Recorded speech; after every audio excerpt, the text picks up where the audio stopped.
E aí, então, a gente vai falar sobre a escola inclusiva. Antes da gente falar sobre a escola inclusiva, não tem como a gente não passar um pouquinho na história da educação, tá? Porque para a gente compreender o que é a escola inclusiva. Muitos profissionais, né, atuais já nasceram e cresceram e ouvindo falar isso, né? Muitos profissionais, os profissionais mais novos, já vive essa realidade.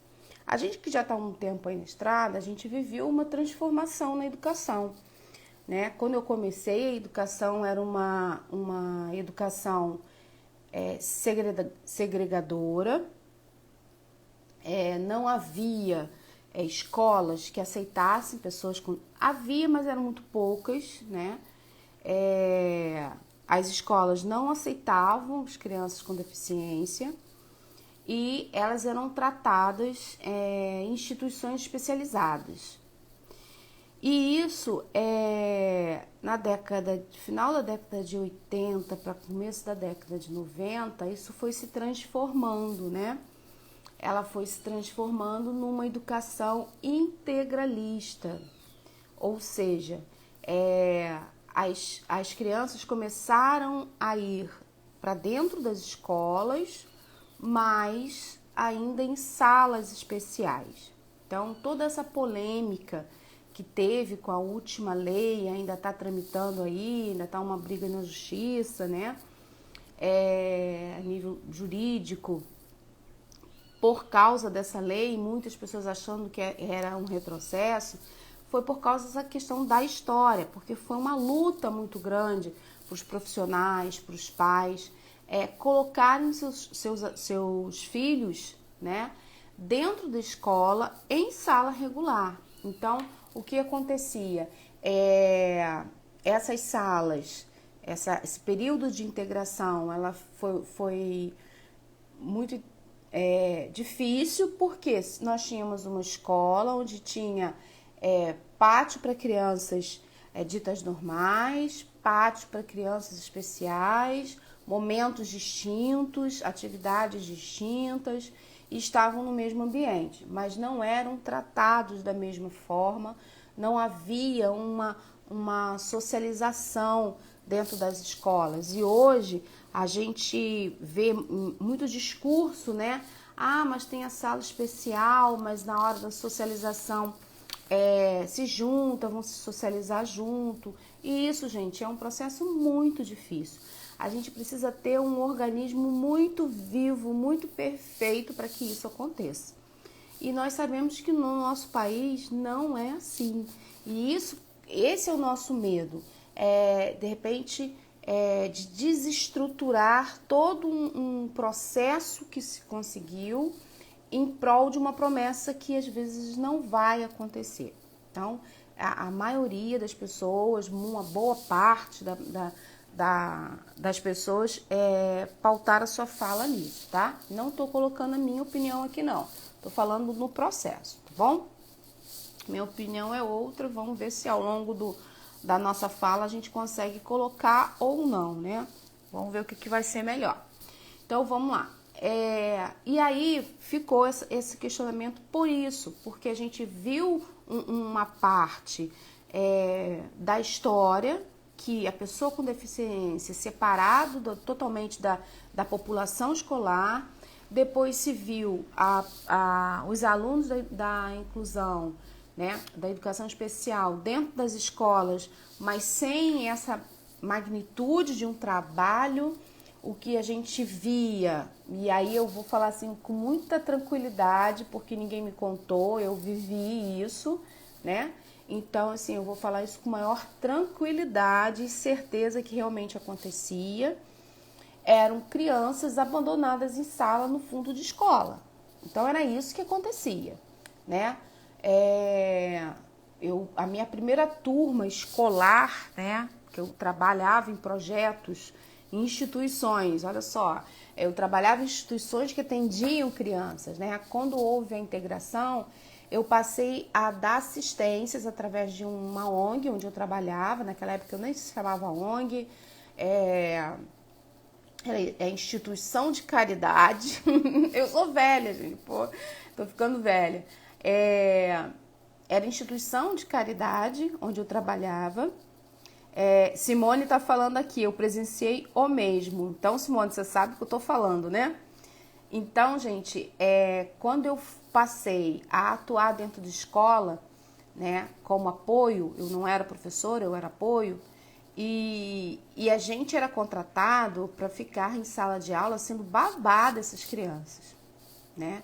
Então, a gente ia para uma sala com 10, 15 crianças especiais com deficiência. Na época, não eram essas terminologias, então eu vou falar um pouquinho do jeito que se falava, tá? Só pra gente sintonizar aí o progresso que nós tivemos, tá? Então, eram denominadas crianças retardadas, débeis mentais, né? Loucas, malucas, eram tratadas como um refúgio mesmo, tá? Como refúgio, como caixa de tomate no final de feira. Era isso, tá? Então, para quem viu isso e de repente vê uma lei como saiu agora, é muito preocupante, no mínimo muito preocupante.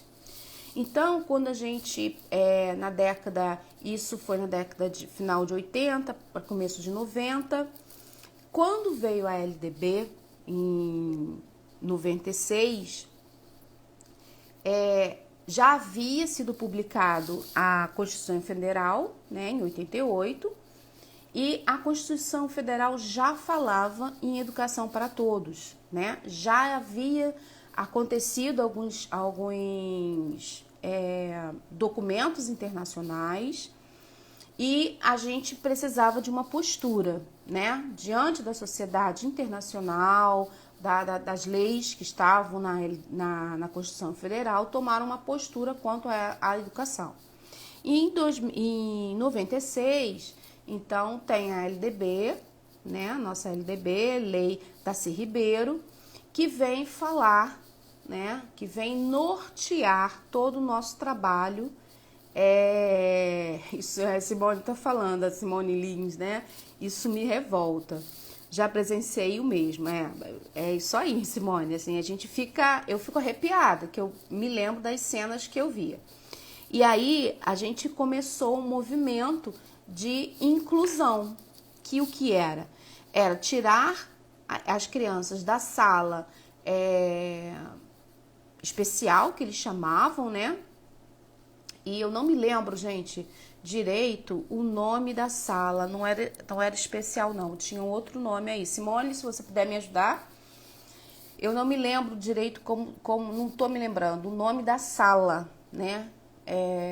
Mas eu não acho que era especial não, tinha um outro nome. E aí, essas salas, elas deixam de existir e a gente começa a fazer a inclusão da pessoa com deficiência nas salas regulares, tá? Gente, a gente fala assim, a gente acha, ai, que lindo, não foi lindo não, foi péssimo, foi horrível, porque salas de recursos. Não eram salas de recursos não, sala de recursos é agora, né? Antes não era sala de recursos não, tinha um outro nome, e depois eu vou me lembrar. Era um nome meio pejorativo, não era um nome bonitinho, não. E aí, aí a gente começa a fazer essa inclusão. Não foi um processo fácil, não foi um processo bonito, não foi um processo humanizado, foi nada disso, né? O que nós tínhamos eram crianças depositadas em salas regulares, ficando no fundo da sala. Marta, mas isso hoje acontece. Sim, tinha sala de aceleração, Elizabeth, tinha vários nomes, né? E por aí vai, né? A Flávia tá falando, salas regulares são inviáveis. Aí eu vou chegar aí, Flávia, vou chegar aí, né? E aí eu tô contando a história, né, da inclusão. Então, quando a gente foi passar do processo de integração para a inclusão não foi um processo fácil, como não é até hoje. Mas hoje nós temos algumas prerrogativas legais que nós podemos utilizar. E naquele tempo a gente ainda não tinha. Então, o que acontecia, gente? A gente só tinha a LDB e a Constituição Federal. Então, foi um processo muito complicado, muito difícil, muito excludente, à base de muito bullying, né? Porque aí começou uma disputa, né, entre pais, vai atrasar meu filho, essas crianças retardadas dentro da sala de aula e tal, era uma loucura, os professores, né, nós não tínhamos ainda as salas de recursos implementadas, a gente não tinha legislação, a gente não tinha professor qualificado, a gente não tinha nada. Então, o que acontece? A gente ficava, assim, os professores ficavam desesperados, o termo, né, caiu de paraquedas, era muito utilizado. Caiu várias crianças de paraquedas na minha sala, crianças retardadas, mongoloides, todos esses termos ainda se usava. E aí, com isso, a gente foi caminhando devagar, até chegar aí na década de 2000, né? E a gente começou a clarear algumas coisas, a dar, né, a algumas formatações que ainda não chegou à excelência, né, que é a fala da Flávia, as salas regulares do jeito que também é muito questionável. E a gente começa então a deslumbrar aí um processo mais humanizado na educação para a pessoa com deficiência, tá? Um olhar diferenciado. Começa-se vários estudos, começa-se levantar universidades com vários projetos e a gente começa a desenvolver algumas pesquisas. E aqui no Brasil, lá fora a gente já tinha muita coisa, né? Começa a vir novas tecnologias, né? E aí a gente vai pensar em tecnologias como todo o aparato aí para poder dar suporte técnico à educação especial. A gente vai falar sobre acessibilidade, a gente vai falar sobre tecnologia assistiva, a gente vai falar sobre profissionais qualificados. Bom dia, Raul. O que acontece, gente? A gente passa a ter uma formação, começa-se uma discussão aí em 2003 para 2004, uma discussão que começa a se acirrar aí sobre a formação do profissional para educação especial, generalista ou especialista, né? Que foi o meu tema de pós-graduação, tá lá publicado, quem quiser ver, tá no meu histórico, no meu currículo Lattes lá, quem se interessar. Vou até baixar para ver se eu trago isso para vocês. Quando eu leio, eu falo, nossa, que escrita mais feia, né? Mas eram as informações que nós tínhamos na época. Então, tinha essa discussão, quem que vai estar aí na escola e quem que vai ficar responsável por esse aluno. Vai ser um profissional especialista para cada deficiência, com habilidades que atenda uma determinada demanda, ou vai ser uma formação generalista. Venceu-se a formação generalista, por quê? Porque é mais barata, né? Então começa-se a explodir. Eu gostaria de saber qual, o Raul está falando, eu gostaria de saber qual a real realidade da inclusão de cada estado, você sabe? Gente, a gente sabe por cima, né? Mas é um estudo imenso, isso aí a gente precisaria se debruçar sobre um estudo absurdo. Mas eu vou ao longo da minha fala, Raul, eu vou falar da onde eu já fui, né? Onde eu conheço, até onde eu conheço, tá? Mas é um estudo absurdo isso daí, né? Então, vence-se então a ideia da formação generalista. A gente passa a ter alguns cursos de pós-graduação aí, de inclusão, e aí ficou que profissional vai ser esse, qual vai ser a função do profissional, qual vai ser a formação, qual vai ser o conteúdo dessa formação, e fica essa. E a gente passa nesse mesmo momento, gente, uma transformação muito grande na formação geral do professor, porque nós tínhamos os cursos de magistério a nível de ensino médio, né, que formava o professor até o 5º ano, e as licenciaturas que formavam os professores do 6º até o ensino médio, né, que era 2º grau. E aí a pedagogia passa a ser a formação principal, porque a pedagogia não tinha essa função que tem hoje, né? A formação em pedagogo não era esse formato que se tem hoje. Quando eu fiz, a gente estava na transição dessa visão da pedagogia.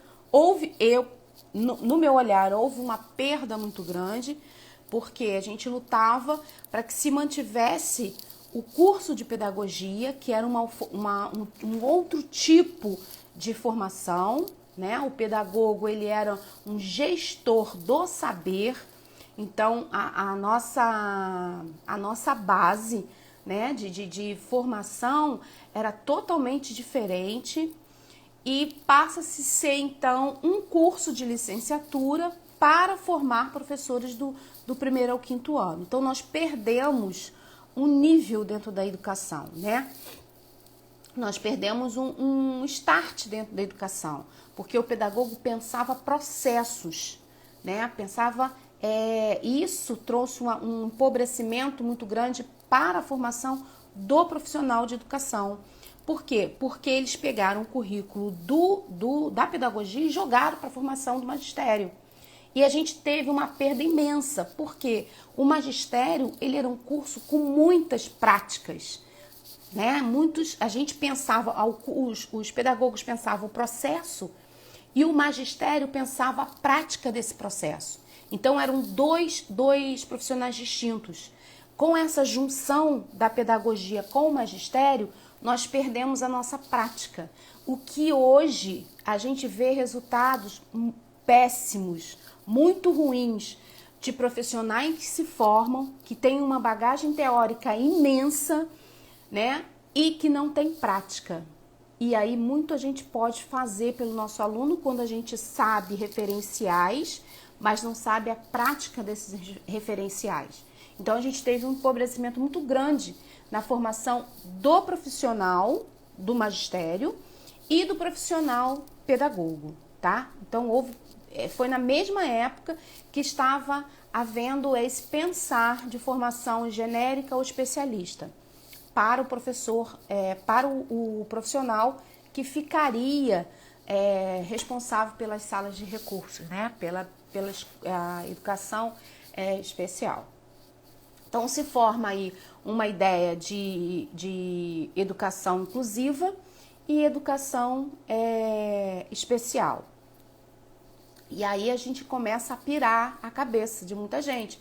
Poxa, mas o que é educação especial? O que é educação inclusiva? É a mesma coisa? Não é a mesma coisa?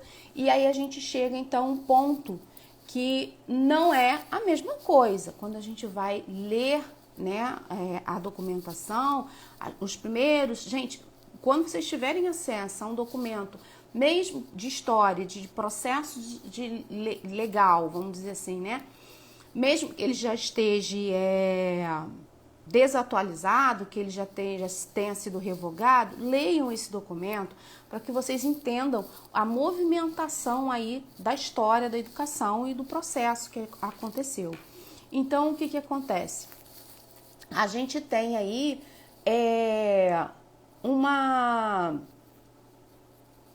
um processo aí,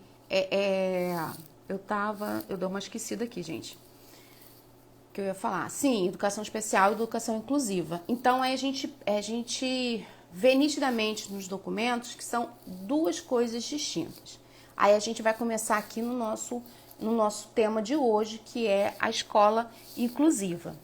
Então, passa-se a ter aí uma perspectiva política social e filosófica da educação para pessoas com deficiência, que é a educação inclusiva, ou seja, ela não é segregadora e ela também não é integralista, ela é inclusiva. A pessoa com deficiência passa a ser atendida dentro de uma proposta geral de educação com um serviço de apoio, que seriam as salas multifuncionais, seria as salas de recursos, né? E aí, a gente vai trabalhar com uma política filosoficamente. A especialização de educação especial inclusiva é válida? Sim, se ela for registrada no MEC, sim, tá? Foi o que ficou como qualificação. A educação, as pós-graduações em educação especial e inclusiva. Eu vou chegar lá, tá bom? E aí ficou, então, nós temos, então, uma política, né? Que abrange a filosofia, a política, a cultura, e a legislação de uma visão pedagógica de inclusão.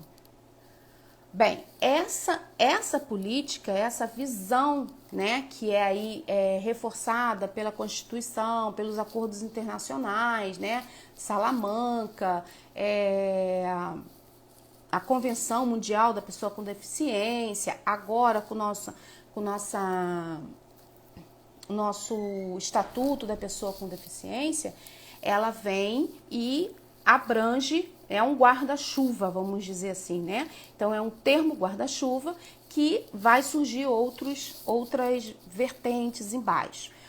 Quem é esse guarda-chuva? A educação inclusiva. Vamos pensar aí no mobile, gente. O mobile é aquele que a gente põe em cima do berço dos nossos filhos, né? Quando são pequenininhos. Nós temos uma estrutura e dessa estrutura vai sair, então, modalidades de educação, tá? Para que a população, para que todos tenham acesso à educação. Então, se forma uma política, uma política filosófica, pedagógica e cultural da inclusão. Ou seja, eu preciso que todos estejam debaixo desse guarda-chuva. Então, surgem aí as modalidades da educação. Educação para jovens e adultos, educação indígena, educação para populações distintas, né? Quilombolas, circenses, em vulnerabilidade social, que são as crianças que estão sob a custódia do Estado, que mais? Hospitais, né? A pedagogia hospitalar. Então, e a educação especial, tá? Então, tem o termo guarda-chuva, inclusão, e desse termo saem, então, várias modalidades de educação.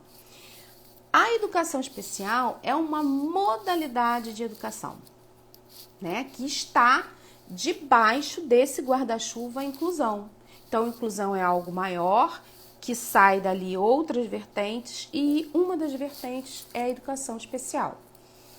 A educação especial, ela tem uma especialidade, né? Ela tem uma características que as outras modalidades de educação não têm, que ela perpassa por todas as outras modalidades. Então, a educação especial, ela acontece em todas as outras modalidades, seja circense, seja quilombola, seja indígena, seja de jovens e adultos, seja na educação penitenciária, né, de vulnerabilidade social e as demais.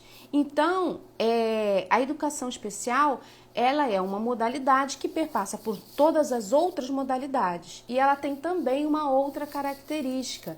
Ela tem um público específico, né?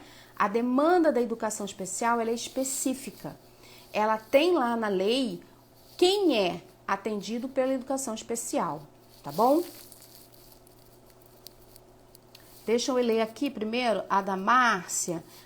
a especialização... Ah, sim, Márcia, eu vou falar sobre isso. E Raul agora está perguntando, porque em Minas Gerais eu percebo que até ensino fundamental 1, que é mantido pelo município, a educação inclusiva tem um suporte pedagógico e um acompanhamento melhor da gestão escolar. Sim, eu trabalhei num município que eu colocaria vários, né? Vários não. Vamos botar 3 municípios aí que eu colocaria como referência em educação especial, tá? Inclusiva. Então, gente, então a educação especial, ela perpassa por todos e ela tem um público-alvo específico, a sua demanda específica.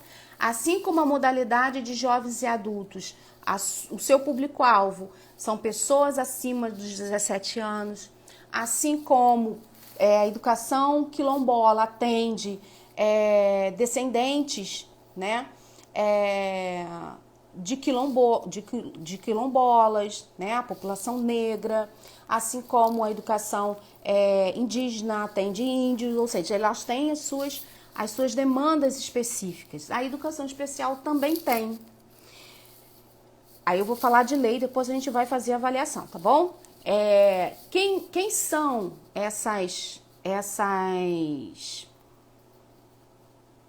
quem é essa demanda, né?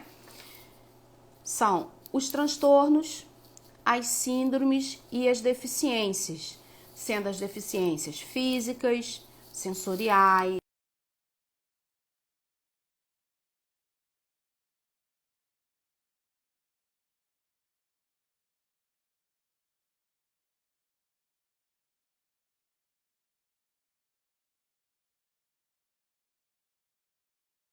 Gente, quando a gente fala, perdão, da educação especial, falei inclusiva, né? Gente, eu estou extremamente cansada, minha mente está falhando demais. Então me perdoe aí se eu der uns furos aqui na minha fala. Então, na educação especial, a gente tem uma demanda específica, tá bom? Específica. Que abrange essas três áreas: transtornos, deficiências e síndromes, tá? Beleza. Aí a pessoa pergunta assim: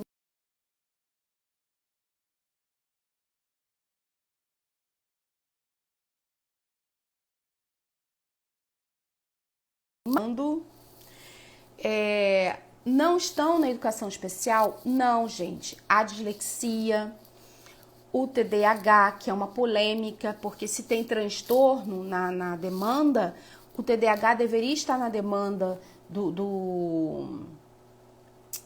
da educação especial, mas ele não está, né? O TDAH não está.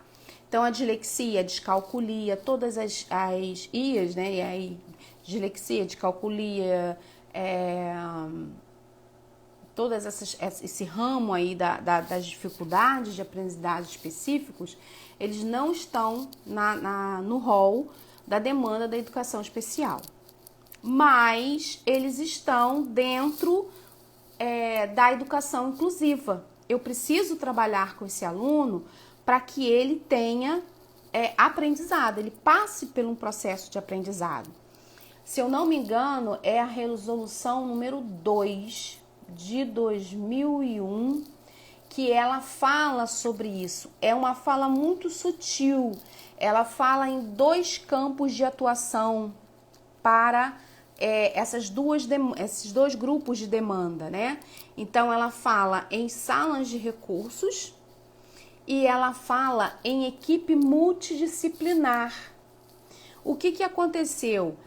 A demanda e o trabalho em cima da educação especial, ele se desenvolveu.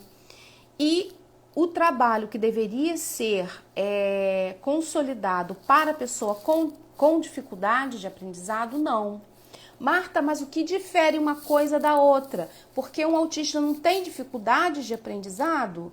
Então, o que difere, Marta, uma coisa da outra? O que difere é o tempo de permanência de características específicas dos transtornos, síndromes e deficiência e da dificuldade, tá? Por isso a polêmica da dislexia estar também no rol da educação especial. Por quê? Porque ela é permanente, né? Tá lá, se eu não me engano, no artigo 2 da Lei Brasileira de Inclusão, aquele documento ali abrange as pessoas com deficiência, que são pessoas que têm características permanentes, tá? O autista nunca vai deixar de ser autista, por mais que ele melhore, por mais que a gente consiga avançar em todos os campos, ele nunca vai deixar de ser autista. É uma característica de desenvolvimento da pessoa, uma pessoa cega, uma pessoa com síndrome de Down. Então, a gente tem aí um rol permanente, são características permanentes da pessoa que elas vão ficar. Não tem mudança, tá? Você tem melhora, você tem intervenção, mas você não tem a cura, vamos dizer assim. Eu não gosto de falar muito nisso não, porque não é isso que eu penso, mas é isso que a lei faz a gente falar, mas não, esse negócio de cura, de doença, de permanente, é uma coisa muito complexa para mim, mas a gente tem que falar em termos legais, tá? Então é assim que a lei trata. Então vamos só pra gente entender. E aí tem as dificuldades de aprendizado, que elas são momentâneas, elas passam, né? Você consegue fazer uma intervenção e a criança melhora, que é o campo aí da psicopedagogia. Por isso, gente, que as escolas, o sistema educacional não aceita o psicopedagogo na sala de recursos, como professor de recursos. Eu tive que fazer um curso para que eu pudesse atuar na sala de recursos. Então, eu tive que fazer, aí eu vou responder a pergunta da pós-graduação, eu tive que fazer uma pós-graduação em educação especial e inclusiva, para eu poder compreender esse campo de trabalho novo aí e atuar dentro do sistema da educação especial, dentro dessa modalidade, tá bom? E o psicopedagogo, ele fica com a responsabilidade das dificuldades de aprendizado. Marta, mas quer dizer que então que o psicopedagogo clínico não pode trabalhar com a criança especial, com a criança com deficiência? Pode sim, não tem problema. Mas para o sistema educacional, para você fazer um concurso para uma sala de recursos, né? Eu não sei se tem alguma diferenciação de estado para estado, de município para município, eu não sei, mas os municípios que eu prestei concurso, eu tive que apresentar o diploma da pós-graduação em deficiência, em educação especial e inclusiva. Tá bom, gente? Eu não sei se tá ficando confuso. Me dá um retorno aí, gente, se tá legal, se vocês estão compreendendo, se vocês têm alguma dúvida. Coloca aí pra mim, pra gente poder aí entender se vocês estão... Tá bem, que é um teminha meio complicado, porque às vezes a gente não concorda com o que está falando, tá? Né, Flávia? Às vezes a gente não concorda com aquilo que a gente está colocando aqui, mas a gente tem que falar como tá a legislação, tá bom? Muita coisa a gente não concorda, né? Tá bem esclarecido, então tá legal.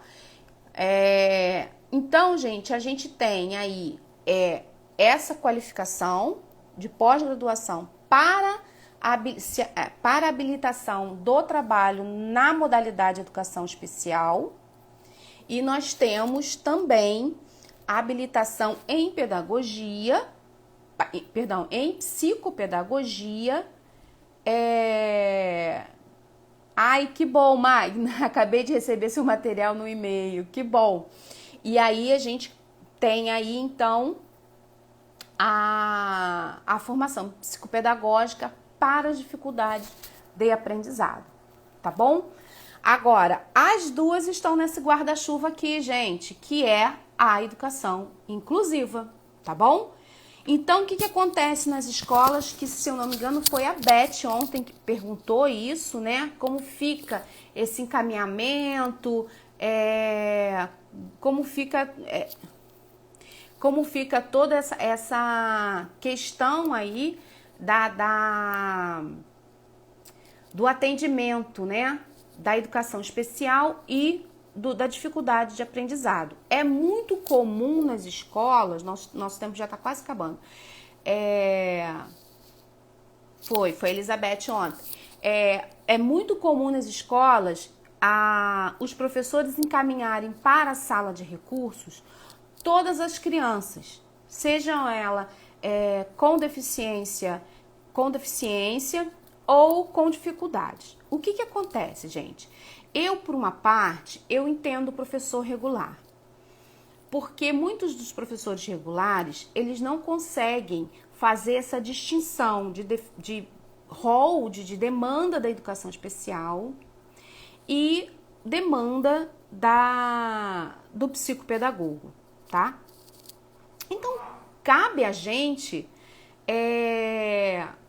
fazer essa orientação, tá bom? Cabe a gente, que eu falei, Elizabeth, eu vou dizer para vocês como que eu resolvi esse problema na escola onde eu atuei. Então, são demandas distintas, tá? Mas que estão dentro da escola, estão dentro da sala regular. E aí, o que acontece? Acontece que a gente, como professor de AEE, né, como profissional da educação especial, a gente tem que orientar esses professores. Então, a demanda da educação especial é só as crianças que se enquadram dentro da demanda da educação especial, tá? Tá lá na lei, tudo direitinho. Marta, mas como que eu vou fazer essa distinção dentro da escola? Gente, quando a gente tem um estudo, um nível de conhecimento, a gente sabe, né? E tem testes, e tem, como se fala, protocolos, e tem sondagens que a gente consegue, né, fazer essa distinção muito clara, né? E isso tem que ser passado aí para o professor regular. Então, o que acontece? Quando eu recebo uma criança com síndrome de Down, quando eu recebo uma criança cega, quando eu recebo uma criança surda, isso está muito claro para a gente aonde ela tem que ser atendida. Mas quando chega uma criança com características que a gente precisa fazer todo um processo, né, de avaliação para a gente perceber. Então, o que eu faço? Quando tem uma demanda muito grande, uma vez eu tive uma professora que ela me encaminhou a turma toda. Toda, gente. Toda. Aí, toda não. Ela me encaminhou quase toda. Por que quase toda? Porque tinha dois alunos que não a incomodava. Então, ela não encaminhou. O que eu fiz? Eu comecei a avaliar por essas duas crianças que não incomodava ela. Porque se a criança não está incomodando, é porque a criança tem alguma coisa, né? Vamos buscar aí, vamos ter um olhar sobre essa criança aí. E aí eu comecei a avaliação exatamente pelas crianças que ela não me encaminhou. E aí, gente, a gente vai trabalhando com o professor. O que eu fiz? Como a demanda era muito grande, né, dos encaminhamentos, eu comecei a trabalhar por turma. Por quê? Porque eu aplicava as sondagens coletivas. 25 crianças de uma turma, como que eu vou avaliar uma por uma, né? Então, eu fiz o seguinte, eu combinei que eu ficaria um dia em cada turma e faria uma avaliação preliminar. Eu vou fazer uma sondagem com todas as crianças. Então, eu vou saber um nível da turma. Depois, eu vou pegando de blocos em blocos e vou fazendo uma triagem ali naqueles blocos. E aí, a gente foi fazendo isso. É uma demanda, é muito grande. Dá trabalho, né? E leva tempo. Mas a gente conseguiu ali organizar e conseguiu encaminhar as crianças para os serviços corretos. Quem era da educação especial foi para a educação especial e quem não era foi para o reforço escolar, foi para o projeto lá de leitura da escola, foi para o atendimento psicopedagógico, que também alguns não eram problema psicopedagógico, não era demanda da psicopedagogia, um reforço já cabia para aquela criança. Então a gente foi fazendo essa organização na escola e chegou assim, eu cheguei na escola, a demanda da educação especial era 69 crianças, né? Dessas 69 crianças, a gente conseguiu avaliar e ficaram 17 crianças na educação especial, na sala de recursos, né? No AEI. Então, ficaram 17. Por quê? Porque não se tinha esse olhar do que era a educação inclusiva, do que era o serviço de educação especial e do que seria o serviço de dificuldade de aprendizado. Marta, mas a gente tem uma demanda muito difícil, que são as síndromes raras, que a gente precisa de uma avaliação mais profunda, o próprio autismo, né? Então, gente, como que eu cuidei dessa parte da gente não diagnosticar, a gente não pode diagnosticar, mas que a gente pode avaliar. A gente pode, quando a gente tem uma queixa inicial da escola ou a queixa inicial de uma família, a gente pode avaliar essa criança. E aí, como profissional da educação especial, a gente tem uma formação capaz de perceber, né, características de cada síndrome, também não gosto dessa palavra de características, tá, gente? Mas é o que se usa. De síndromes, de transtornos e de deficiência, tá bom?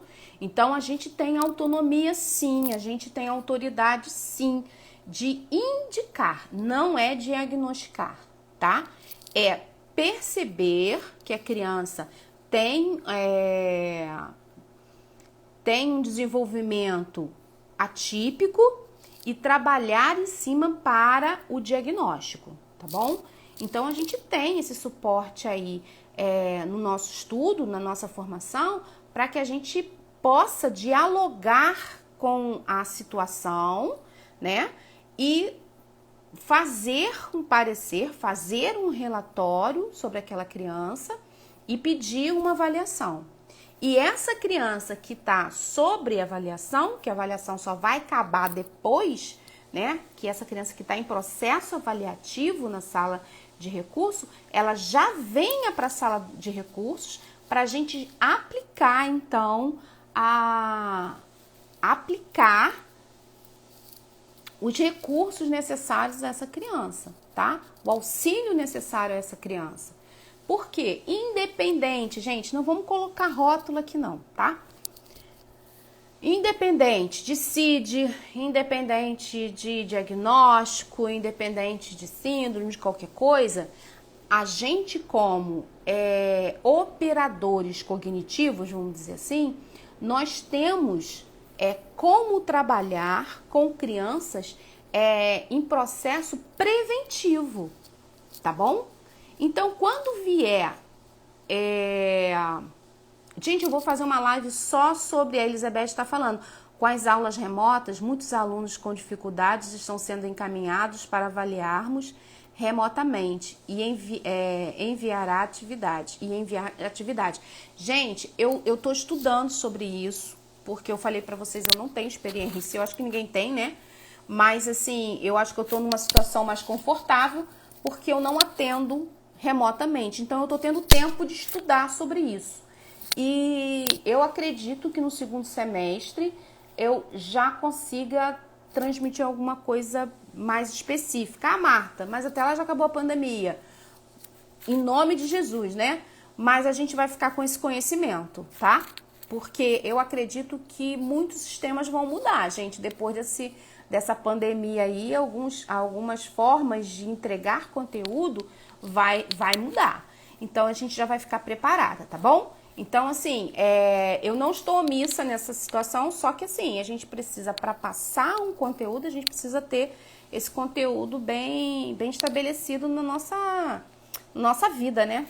Então, é muito difícil a gente falar o que a gente não sabe. Então, eu tô estudando para isso, tá? Então, acredito que semestre que vem a gente já tenha aí a possibilidade de se começar a conversar sobre isso, tá? Então, gente, essa é a diferença da educação especial para a educação inclusiva. A educação inclusiva, ela tá aqui como um guarda-chuva e a especial tá aqui penduradinha. Só que ela, ó, ela é vamos dizer assim, é lá no nosso mobile, né? Geralmente o mobile tem uma estrutura mesmo de guarda-chuva, né?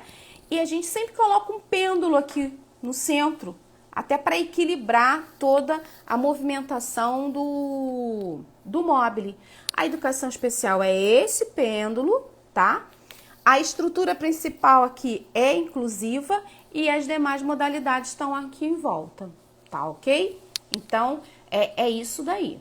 E aí, como a nossa postura dentro da sala de aula, a gente tem que saber modular aí o nosso conhecimento com as necessidades da nossa escola. É fácil? Não é fácil, tá? É luta, é perseverança, é você ter que falar coisas que você não acredita, tem horas, né? Eu falei algumas coisas aqui que eu não acredito. Eu falo muito da questão da inclusão, né? Eu acho um termo muito rotulado, né? Quando eu falo eu vou incluir, eu estou falando que eu estou num lugar privilegiado, alguém não está num lugar privilegiado e eu tenho que colocar dentro com um olhar altruísta, de boazinha. E não é isso. Eu tenho que me perceber junto com o outro, né? Com a pessoa com deficiência, habitando, vivendo, sendo, como que eu vou dizer? Me fugiu a palavra, produtivo, tá? E eu estou junto, eu estou no mesmo lugar. A minha consciência não é incluir. A minha consciência tem que ser de não excluir. Porque ele está no mesmo lugar que eu.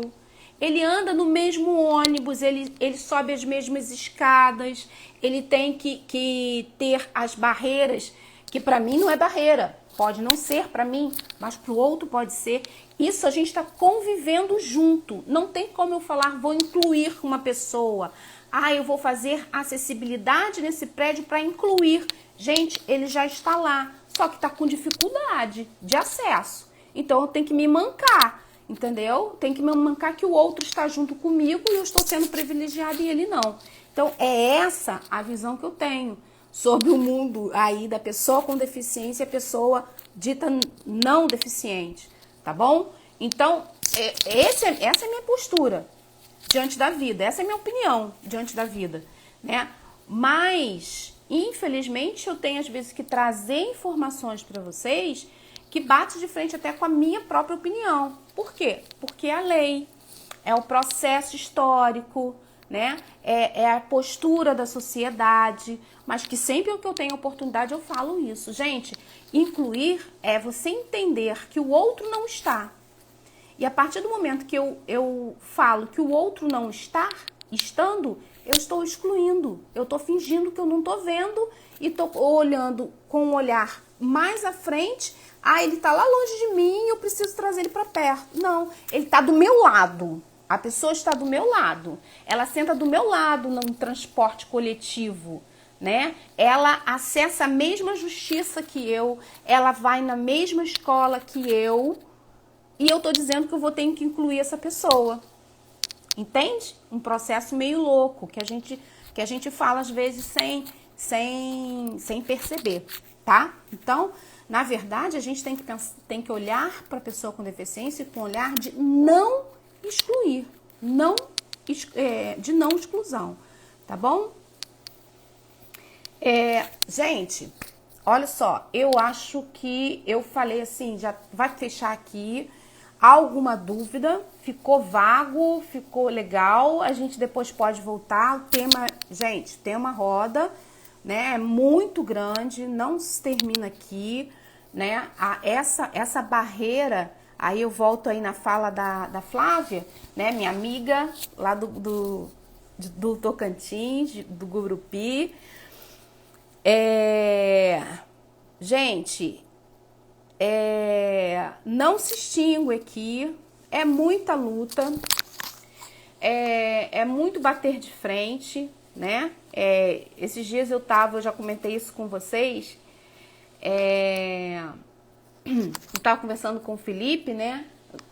E meu parceiro aqui de trabalho, e eu tava falando, Felipe, tem coisas que eu não posso nem falar na internet, porque às vezes a gente tem que ter algumas atitudes, gente, que vai além dessa questão pedagógica, né? Posturas sérias, posturas de envolvimento jurídico, envolvimento de delegacia, de Ministério Público, a gente tem de conselho tutelar, né? Então são coisas que a gente não pode falar por completo aqui, porque envolve outras pessoas, mas muitas vezes, gente, eu já parei no Ministério Público, eu já parei em delegacia, eu já fui para conselho tutelar, né? Para que a gente pudesse garantir o direito da pessoa com deficiência, tá? Então, assim, é um negócio muito louco, né? A pessoa estar na sociedade, a pessoa viver conosco e a gente ver que os meus direitos, né, não são os mesmos que o deles. Então, precisa-se de um direito especial para que o outro seja atendido próximo do que eu sou. É absurdamente incompreensível isso, né? Então, é por aí. Então, quando a gente está dentro da escola, muitas vezes a gente tem que brigar mesmo, né? A gente tem que trazer essa realidade para perto da gente, né?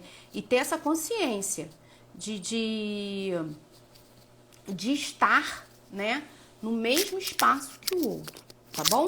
Então, gente, não acaba por aqui, mas a gente vai conversar mais. Amanhã tem mais um pouquinho, eu não sei, eu não tô com o meu caderno hoje aqui perto, porque é um tema assim que vai fluindo, né, na hora que a gente vai conversando. Mas amanhã a gente tem uma nova live, lembrando que nós estamos tendo live às 7 horas da noite, tá bom? E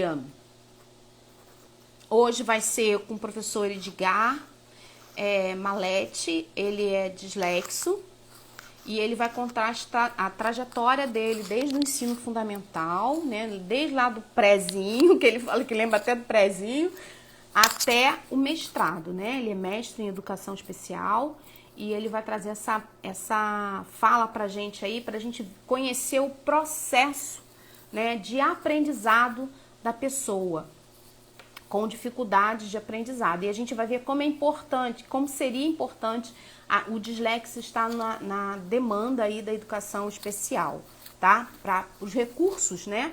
Para que a gente pudesse estar entregando alguns recursos importantíssimos para que o desenvolvimento dessa criança fosse um desenvolvimento mais tranquilo, tá ok? Lembrando aí da nossa semana, né? Nós teremos aí do dia 22 ao dia 26 de março a semana do material estruturado. Como fazer o meu aluno com deficiência aprender. A gente vai estar discutindo essas questões, tá? Muitos professores falando que a dificuldade de fazer com que o aluno se alfabetize, que o aluno aprenda. E aí eu vou recomendar novamente, gente, vá lá no Instagram, no YouTube, procura lá a live de ontem, né? O nome da live é a Família Moreira, Matheus Judoca. Vocês vão ver o depoimento da mãe do Matheus quanto à educação dele, tá? E aí, assim, é tudo que a gente conversa aqui, mas só que falado do olhar da mãe e do pai e dos irmãos. Gente, uma família muito bacana aí, que ajudou muito o Matheus a chegar onde o Matheus está, tá bom? Então, lembrando da nossa semana, do dia 22 ao dia 23, da nossa live amanhã. Então, nesse projeto de 10 lives, 9 horas da manhã, amanhã será a última, tá?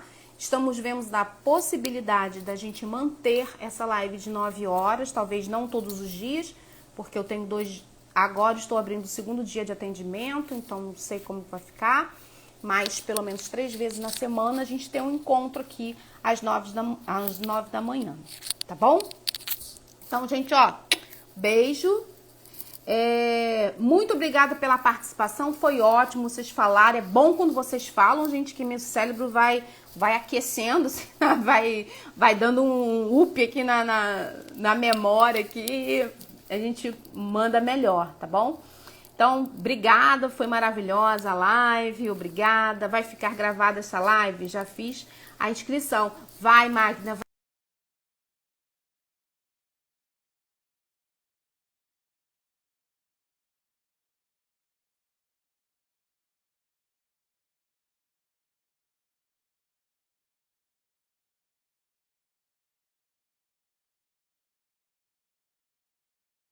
Vai, gente, ó, beijo, senão a gente cai aqui e fica sem os beijos, tá bom? Tchau, gente, beijão aí, muito obrigada aí por assistir a mais uma live aí da Marta Bistene, tá bom? Brigadão. Ai, meu Deus. Eu tô tentando aqui